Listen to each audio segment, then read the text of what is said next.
Татар бітә диләр. Бітмәс татар. Оныкларга үзем өйрәтәм.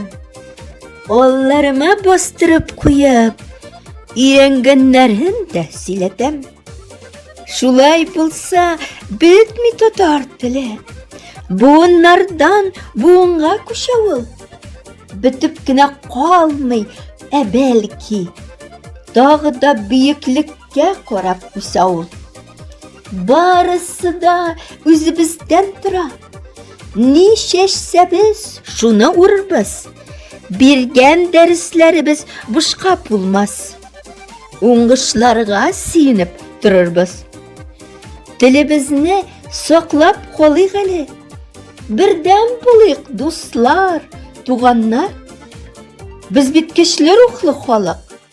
Бер кайчан да сатылмый торганнар.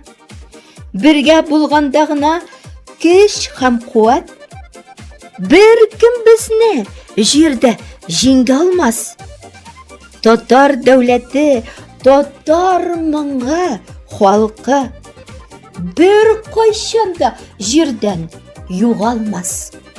Бер кайчан да җирдән югалмас.